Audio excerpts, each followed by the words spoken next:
Good morning all of you. आज मैं आपसे कविता रचनाओं की बात करूँगा, पोइट्री की बात करूँगा।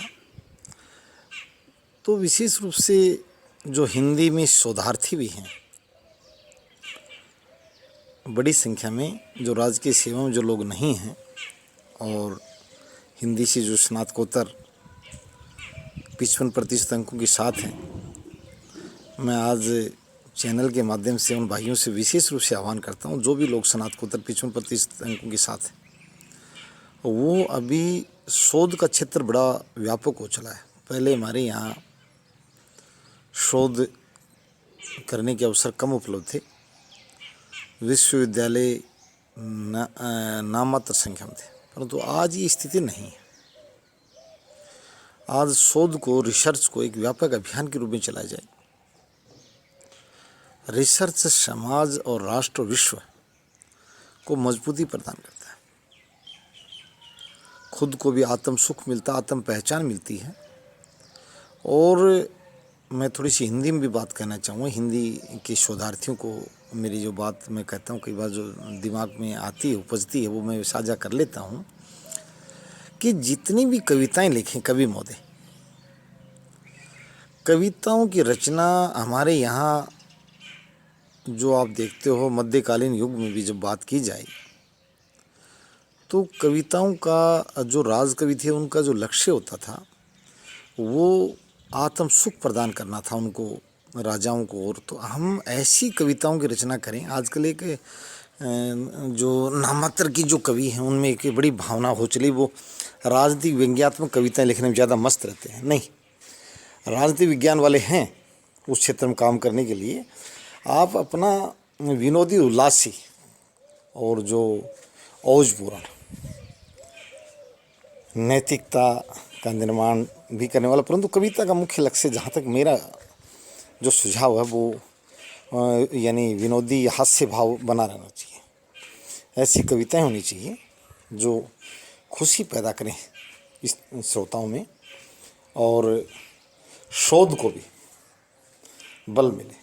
मैं विशेष रूप से ये बताना चाहूँगा कि बड़ी संख्या भारत में करीब 1 करोड़ लोग ऐसे बैठे हैं जो 55% अंकों के साथ स्नातकोत्तर हैं, पोस्ट ग्रेजुएट हैं और फिलहाल राजकीय सेवा में नियोजित नहीं हैं। उनसे मैं कहता हूँ कि भारत में इसकी व्यापक संभावनाएं हैं और शोध एक पहचान भी देता है। शोध निश्चित खुद को पहचान देता है, खुद को आत्म सुख भी देता है। और मैं समय समय पर इन 1 करोड़ शोधार्थियों से कहना चाहता हूँ कि शोध को बहुत जटिल प्रक्रिया नहीं है।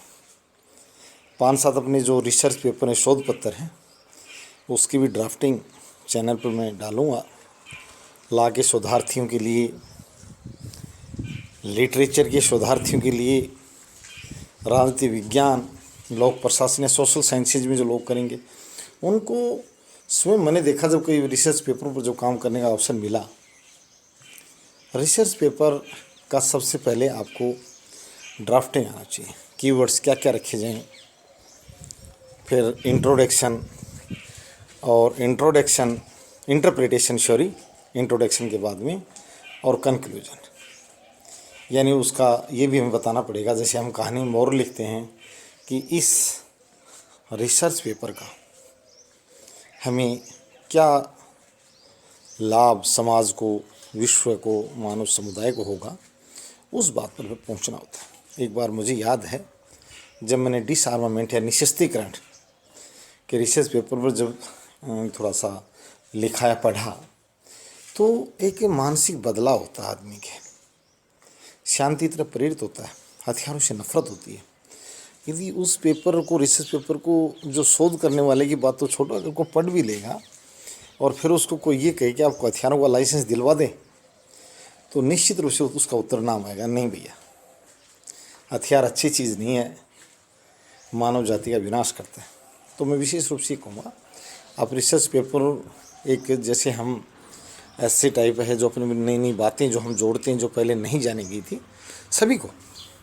कल मैं देख रहा था BBC पर चल रही चर्चा, कई देशों के छात्र जो यहाँ चीन से बोल रहे थे, चाइना रेडियो पर जो प्लांटेशन बात कर रहे थे कि किन प्लांट्स को लगाया जाए मैं फॉरेस्ट्री वालों पर बात करूँ और हॉर्टिकल्चर, हमारे बागवानी का काम भी बहुत पिछड़ा हुआ है। जल की उपलब्धता है, किस क्षेत्र में कौन सी फसल उगाई जाए। जैसे राजस्थान अपना जो उदाहरण है, बहुत बड़ा भारत का 10वां हिस्सा बहुत बड़ा हो जाता है। इजराइल जैसे देशों में क्या क्या किस प्रकार के पौधे उगाए जाते हैं, किस प्रकार की वनस्पति उगाई जाती है, किस प्रकार की सब्जियां उगाई जाती हैं। तो शोध की मार्फत ही सब कुछ होगा। और शोध करने के लिए 1 करोड़ लोग हमारे यहाँ अभी सिर्फ